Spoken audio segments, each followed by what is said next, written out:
Hello everyone, कैसे आप सभी। Welcome back to YouTube channel positive pharma we positive be ready. बहुत दिन से 2 3 4 दिन से आप लोग सुन रहे होंगे कि हेल्थ मिनिस्ट्री ने एडवाइजरी जारी की कफ सिरप के ऊपर लेकर बैन किया है। कफ सिरप्स को, कई कफ सिरप्स को बैन किया है। क्यों? कई डेथ रिपोर्ट्स आपकी फाइल की गई हैं, उसको लेकर बैन किया गया है कई कफ सिरप्स को। कई कंपनियां जो मैन्युफैक्चरिंग यूनिट्स हैं उनको बैन किया गया है। बट ये एडवाइजरी जारी जो अभी हुआ है उससे पहले कहाँ थे ये? क्योंकि अप्रूवल तो सरकार ने ही दिया था ना। अप्रूवल तो आपके हेल्थ मिनिस्ट्री ने ही दिया था, मैन्युफैक्चरिंग यूनिट आपका हेल्थ मिनिस्ट्री ने ही अप्रूव किया था। तो without satisfactory reports, without safety reports, without GMP reports के कैसे मैन्युफैक्चरिंग अप्रूवल करेगी? ये क्वेश्चन भी है। आपने उस समय दे दिया, अब उनको बैन करने के लिए कह रहे हैं जब केसेस आए। यहाँ पे सिर्फ कफ सिर्फ नहीं, बच्चों को नहीं मारा, यहाँ पे सिर्फ करप्शन जो आपका है इंडिया में, करप्शन ने ये जो डेथ्स आपकी फाइल की हैं उसके पीछे one of the most reason आपका करप्शन है। क्यों है करप्शन, ये समझेंगे इस वीडियो में, और क्या क्या चीज़ें हैं, क्यों ये कफ सिरप से आपके हुई है, डेथ्स क्यों हुई है, क्या यूज़ हुआ उसके अंदर जिसकी वजह से ये डेथ रिपोर्ट्स हुई हैं। ठीक है, आपके डीएचएस ने आपने क्या किया, एडवाइजरी जारी किया है यूनियन और स्टेट्स को कि जो कफ सिरप है उन पे आप थोड़ा सा रोक लगाए, उनका रेशनल यूज़ प्रॉपर तरीके से यूज़ किया जाए। जो कि आपके डेथ रिलेटेड जो आपके हुए हैं मध्य प्रदेश राजस्थान में ऑलमोस्ट 11 ऐसे डेथ रिपोर्ट्स हुए हैं चिल्ड्रंस के लिए। ठीक है, जिसके लिए क्या है कि judicious prescribing in dispensing of cough syrup for children, arguing the most acute cough illness in children are self-limiting and resolve without pharmacological intervention। ठीक है, सिंपली उसमें बोला कि कोई ज़रूरत नहीं है, अगर एक्यूट कफ इलनेस है चिल्ड्रंस के अंदर तो उसको वैसे ही छोड़ दिया जाओ, सेल्फ लिमिटिंग है, खुद 1 2 3 दिन में आपका वो ठीक हो जाते हैं विदाउट फार्माकोलॉजिकल इंटरवेंशन। ठीक है, कोई भी दवा देने की जरूरत नहीं है। और उसके साथ साथ अब ये क्लियर किया गया है कि चिल्ड्रन अंडर 2 ईयर्स कोई प्रिस्क्राइब करने की जरूरत नहीं है कोल्ड एंड कफ मेडिकेशन। ठीक है, और सिर्फ 2 ईयर्स नहीं, बिलो 5 ईयर्स एंड अबव वहाँ पे आपका प्रिस्क्रिप्शन देने की जरूरत नहीं, प्रिस्क्राइब करने की जरूरत नहीं है। कफ एंड कोल्ड मेडिकेशन अगर ज़्यादा होता है तो क्लोज सुपरविजन और स्ट्रिक्ट एडरेंस के साथ प्रिस्क्राइब किया जाए। ठीक है, और उसके साथ साथ वहाँ पे क्लियर किया गया, the first line approach for children suffering from cough and cold, it has made a case of non pharmacological measure including adequate hydration and rest. तो आपका फर्स्ट लाइन ट्रीटमेंट इसके लिए कॉमन कोल्ड और कफ जो हो रहा है उसमें आपका सिंपली हाइड्रेशन एंड रेस्ट के लिए बोला गया है, बाकी दवा वगैरह ना दिया जाए। और ये चीज़ आप अपने घर में भी ध्यान रखिए, जो चिल्ड्रन हैं आपके बिलो 5 ईयर्स, या फिर आप खुद भी कफ कॉमन कोल्ड वगैरह जब हो रहा है आपको तो उसको रहने दीजिए, 2 से 3 दिन में वो अपने आप ठीक हो जाता है। बाकी घर की रेमेडी, होम रेमेडी यूज़ करिए ना, दादी के नुस्खे यूज़ करिए ना। ठीक है, काढ़ा पीजिए, आपके पास नेचुरल हर्ब्स हैं, तुलसी है। ठीक है, फीवर वगैरह आ रहा है, वो सब चीज़ें, पेन वगैरह हो रहा है आपका, जो आपका टर्मरिक मिल्क, हल्दी दूध, वो सब पीजिए।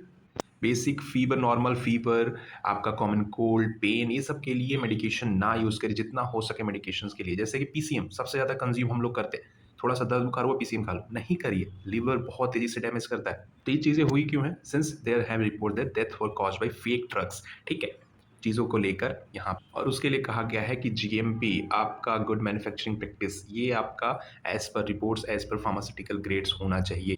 और ये एडवाइजरी हर एक हेल्थ डिपार्टमेंट में, स्टेट यूनिवर्सिटीज़ में, district health university, government dispensary, primary health care, CHC community health care, district hospital and medical institution में ये अप्लाई होगा, जारी कर दिया गया है। अब कफ सिरप पे आते हैं, जो कि आपका कंटामिनेशन और फेक सिरप के अंदर आया, जिसकी वजह से डेथ रिपोर्ट्स हुई हैं। ठीक है, उसके अंदर क्या किया गया, नन ऑफ देम बताया गया कि उसके अंदर डीएजी और ईजी नहीं पाया गया, जो आपकी मध्य प्रदेश और आपका जो राजस्थान में डेथ हुई जिसके अंदर, वहाँ पर उन्होंने एब्सेंस बताया। बट जो मेन इशू था आपका यही था, जो आपके सिरप में डीईजी और ईजी, आपका डाइथाइल ग्लाइकॉल और इथाइल ग्लाइकॉल, ये एक तरह का सॉल्वेंट है, इंडस्ट्रियल सॉल्वेंट है, जो कि आपके ब्रेक्स में, पेंट्स में आपका यूज़ होता है एज एंटी फ्रीजिंग एजेंट। और उसके साथ साथ जो राजस्थान में आपका हुआ है, वहाँ पे वो प्रोपाइलिन ग्लाइकॉल वहाँ पे नहीं था राजस्थान के अंदर, जिसमें आपके डेक्सामेथासोन बेस्ड फॉर्मुलेशन को भी not recommended for paediatric use.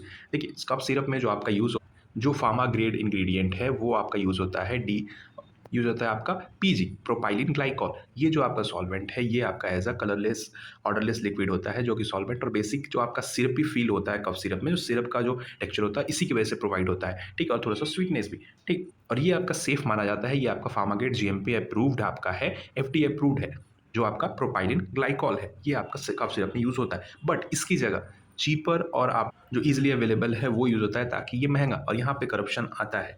जो आपका यूज़ हुआ डीईजी, ठीक है, जो आपका यूज़ हुआ है डीईजी, डाइथाइलिन ग्लाइकॉल, या फिर ईजी, इथाइलिन ग्लाइकॉल, ये आपका चीपर इंडस्ट्रियल है, ये फार्मास्यूटिकल इंडस्ट्री में यूज़ नहीं होता है, बेसिकली पेंट्स और ब्रेक्स वगैरह में यूज़ होता है एंटी फ्रीजिंग के लिए। और यही आपका कॉज करता है सीवियर किडनी इंजरीज, आपकी किडनी इशूज कॉज करता है चिल्ड्रंस के अंदर, जिसमें आपका यूरिनेशन आपके ब्लॉक हो जाता है, यूरिनेशन नहीं होता, और यहाँ पे नर्व डैमेज वगैरह भी काफ़ी आपके होता है। ठीक है, इनिशियल में आपका फ़ीवर होता है, ठीक है, नौज़िया, वॉमिटिंग वगैरह, और आपका धीरे-धीरे जाके यूरिनेशन आपका ब्लॉक होता है, और सीवियर केसेस में ये डेथ रिपोर्ट्स भी होता है, और जो कि अभी यही रीज़न आपका एक माना गया है, जो आपका डाइथाइलिन ग्लाइकॉल और इथाइलिन ग्लाइकॉल।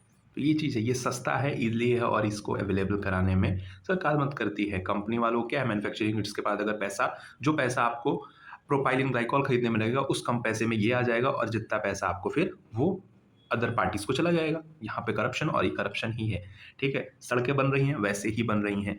पेट्रोल, डीज़ल ये यूज़ हो रहा है, उसके अंदर आपका मिक्स है, मिलावट आ रहा है। क्यों?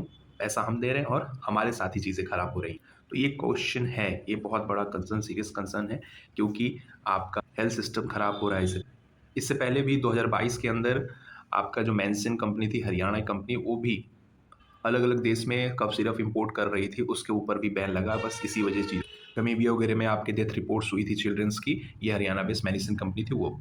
और डीईजी का ये पहला केस नहीं है जो आपका डाइथाइलिन ग्लाइकॉल का, इससे पहले भी 90s 30s में एक आपका एलिक्सर आया, और उसको लेके एफडीए ने आपका लेटर भी और पूरा इशू जारी किया था, सल्फामाइड डिजास्टर, इसको मैसेंकिल डिजास्टर भी कहते हैं, जिसके अंदर क्या taste of raspberry, taste of death. 1937 के अंदर एलिक्सर सल्फामाइड इंसिडेंट हुआ था। इसके अंदर क्या था कि मोर देन आपके 100 पीपल्स डेथ हुए थे, जिसमें बेसिकली जितने आपके बच्चे थे, ठीक है, मोस्ट ऑफ चिल्ड्रंस ही आपके इसमें डेथ करा गया था। हुआ क्या था इसमें, अगर आप देखा तो जो सल्फोनामाइड उस बहुत ज़्यादा वाइडली यूज ड्रग था, जो कि आपके स्ट्रेप्टोकोकल इन्फेक्शन के लिए टैबलेट एंड पाउडर फॉर्म में उस समय अवेलेबल था, बट 1937 के अंदर सेल्समैन ऑफ एसए मैसन के लिए, जो कंपनी के आपके सेल्समैन थे, उन्होंने क्या किया कि आपके डिमांड बढ़ रहा है, तो इसको सिरप फॉर्म में, लिक्विड फॉर्म में बेचने के लिए, जो उस कंपनी का चीफ केमिस्ट था and pharmacist Harold Cole Watkins ने क्या किया, एक्सपेरिमेंट किया, और किया सल्फामाइड जो डिजॉल्व हो रहा है वो डाइथाइलिन ग्लाइकोल के साथ डिजॉल्व हो रहा है। तो उसने उस चीज़ को क्या किया, विदाउट टेस्टिंग उस सब चीज़ को फ्लेवर ऐड करके, अपीयरेंस ऐड करके उसको एलिक्सर फॉर्म में बेचा, और शिपमेंट स्टार्ट हो गया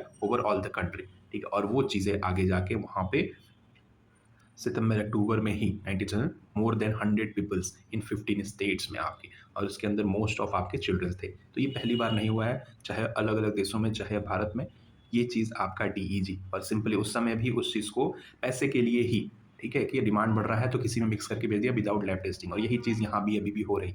तो खुद भी और एज अ फार्मासिस्ट हम लोग इस चीज़ को ध्यान दें, और जितना हो सके अवेयरनेस फैलाएं, शेयर करें, और इस चीज़ को लेकर खुद भी फैमिली में चीज़ों को बताएं कैसे यूज़ करना है, दवाइयों कैसे विदाउट प्रिस्क्रिप्शन डॉक्टर के ना यूज़ करें, ठीक है। और जब तक ना लगे कि दवा की ज़रूरत है, तब तक विदाउट लैब रिपोर्ट्स के आप दवा ना यूज़ करें, ठीक है। बेसिक फीवर, कोल्ड, कफ, ये सब चीज़ों के लिए ये सेल्फ रिजॉल्व हो जाते हैं, ठीक है। तो ध्यान रखें and follow for such updates positive. Good luck, thank you.